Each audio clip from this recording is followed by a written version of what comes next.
Siz maktabda o'qiysizmi, universitetda o'qiysizmi yoki qanaqadir onlayn kurs sotib oldingizmi, farqi yo'q. Nima bo'lsa ham, insoniyat har doim ilm olishga, bilim olishga ehtiyoji tushib turadi. Afsuski, shu o'rgangan bilimlarimizni biz amaliyotda qo'llashda muammolarga duch kelamiz.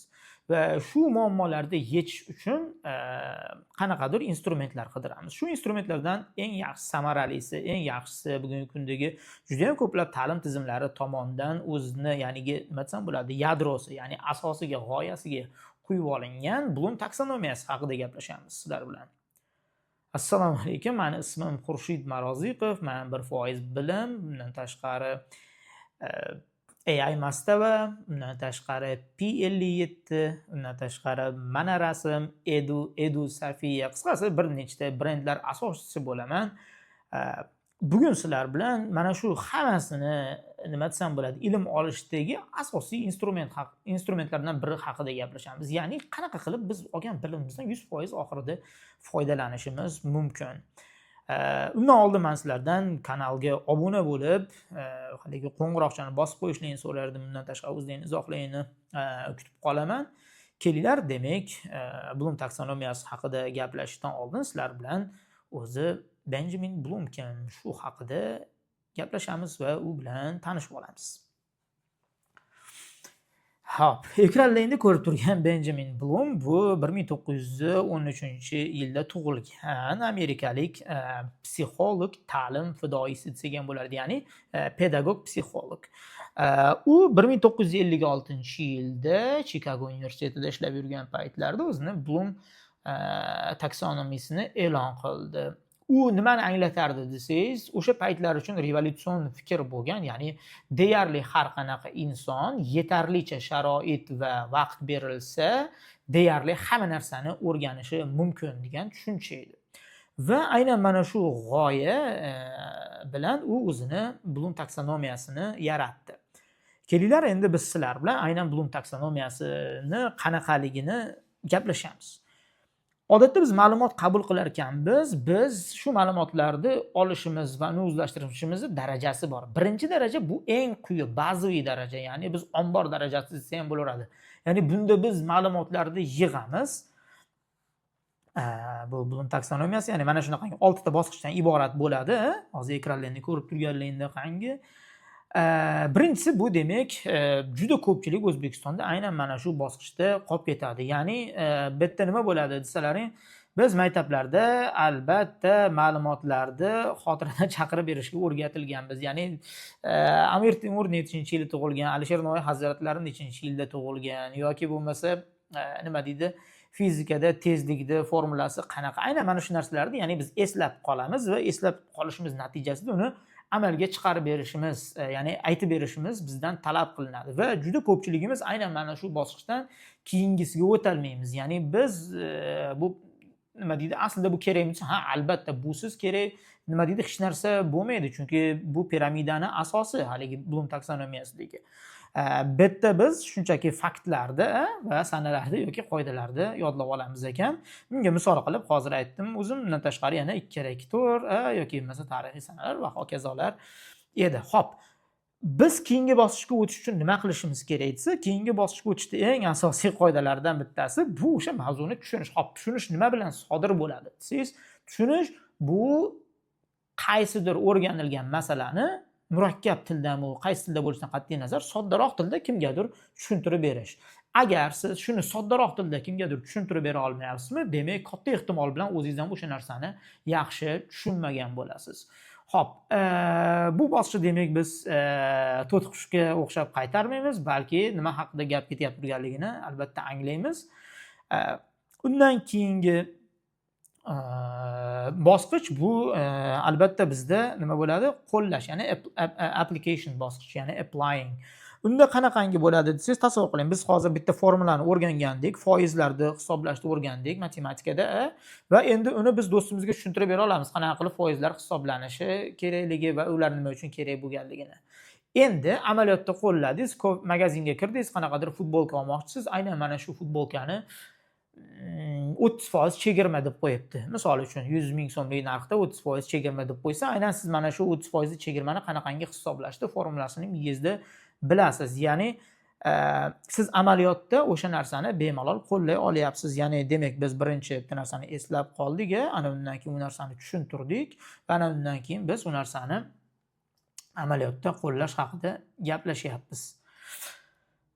Xo'p, demak biz piramidani yarmiga keldik. Undan keyingi bosqichda o'zi nima bo'ladi desalaring, undan keyingi bosqichda bu bizda albatta tahlil qilish bosqichi, ya'ni analiz bosqichi. Bunda nima bo'ladi desangiz, biz murakkab narsalarni mayda bo'laklarga, ya'ni in chunks deydi-ku, aynan mana shu narsalarga bo'lib olib turib, aynan mana shu narsalarni xuddi boshida birinchi, ikkinchi etaplar bor-ku, o'shalarga o'xshab o'rganishimiz kerak bo'ladi. Ya'ni ularni sodda bo'laklarga o'rganib, tushunib, kerak bo'lsa tushunib deganda, ya'ni do'stimizga sodda tilda tushuntiradigan darajada o'rganib o'shalarni ya'ni bitta umumiy holatga keltiramiz.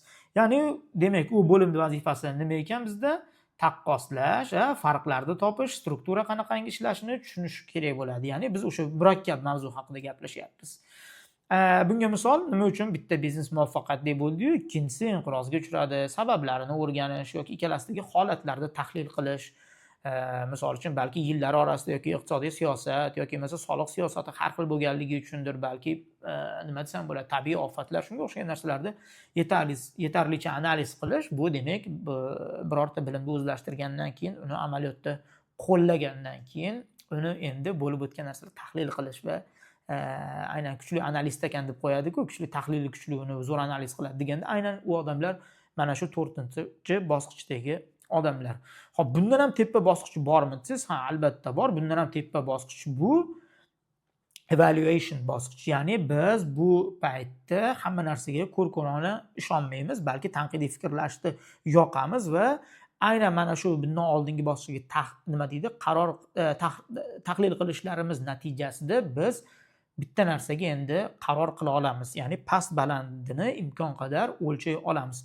Buni vazifasi demak tekshirib ko'rish, kelgan xulosalarimizni o'zimiz tanqid qilishimiz, ya'ni kritik nuqtai nazardan va ana undan keyin xulosa chiqarish va o'zini pozitsiyasini himoya qilish kerak bo'ladi. Bunga misol birorta loyihani kuchli va kuchsiz tomonlarini aytib, misol uchun SWOT analizni qilayotgan bo'lsangiz, bu loyiha yomon yoki yaxshi degan hukm chiqarishlik va o'zingizni bu hukmga kelishingiz uchun qaysi bilimga tayangansiz, nimalarni eslab qolgansiz va nimalarni o'shalarga tushuntirib berish darajasida bilasiz va o'zingizni tahlilingiz qanaqangi bo'lgan va o'sha tahlil natijasida endi biz baholash etapiga kelganligimizni bildiradi. Xo'p, biz baholash etapiga kelibmiz. Endi oxirgi bosqichda nima bo'ladi desangiz, oxirgi bosqichda bu albatta creation bosqichi. Ya'ni biz nimanidir o'shanga asosan yaratamiz va bu piramidani tepasi. Ya'ni biz eng cho'qqiga chiqdik. Bu intellektual darajada biz hamma bilimlarni yig'ib, butunlay yangi original narsa o'ylab topishimiz mumkin bo'ladi. Ya'ni tahlil analiz natijalarimizda biz nima ishlayapti, pain, misol uchun pain degani og'riqli tomonlarni ko'rishimiz mumkin. Nima uchun o'sha narsa nimaga nima deydi? Og'riqli bo'lib turgandan keyin nima unga yechim bo'la oladi. Buni ham ko'rishni boshlaymiz va buni natijasida biz qandaydir yechim yaratamiz yoki o'ylab topamiz va mana shu eng oxirgi yaratish bosqichi edi. Demak, buni bo'limni vazifasi demak proyekt qilishimiz, ya'ni loyihalashtiramiz, ixtiro qilamiz, yangi g'oya ishlab chiqamiz. Bunga misol qilib o'z biznes rejangizni tuzish, yangi ilova yaratish, agar misol uchun app qilmoqchi bo'lsangiz va yoki qanaqadir kreativ taom tayyorlash, misol uchun kimgadir qanaqadir allergiyasi bo'ladigan bo'lsa, o'shalardan mazasini beradigan yaxshiroq narsalarni ishlatmasdan turib qanaqadir taom tayyorlash bo'lishi mumkindir. Qisqa qilib aytganda, Bloom taksonomiyasi mana shundan iborat ekan. Bitta eslab chiqamiz. Demak, birinchi bosqichda biz eslab olamiz ekan. Buni asosiy vazifasi biror narsani esda qolishi, o'sha narsani list qilib chiqishimiz va o'sha narsa nima deydi? Miyadan, xotiradan chaqirib olishimiz ekan.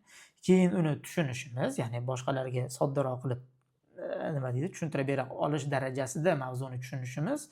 Undan keyingisi bu amaliyotda qo'llashda. Eslangda biz o'sha kofega kirib turib, misol uchun foizni hisoblashda aytdik, yoki mashina yo'lga chiqibdi, yo'lda radarlar tezligi 70 deydigan bo'lsa, demak taxminan mana shu soatda Toshkentdan Qo'qonga yetib kelar ekan deyishimiz aynan mana shu uni application bo'ladi.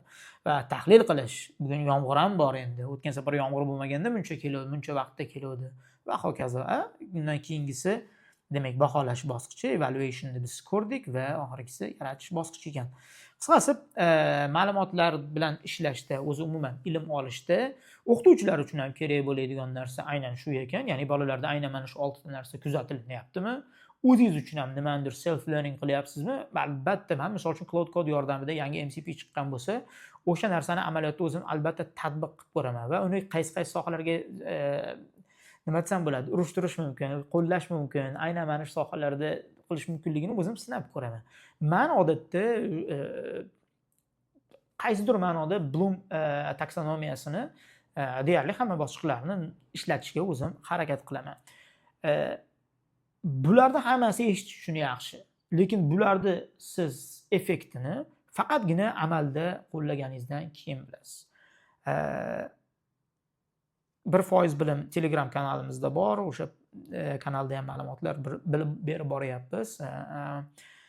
Bundan tashqari qo'shimcha har kuni o'rganganlarim bilan agar bo'lishganlarimni siz o'rganishni xohlaydigan bo'lsangiz 1% bilim premium Telegram kanali ham bor.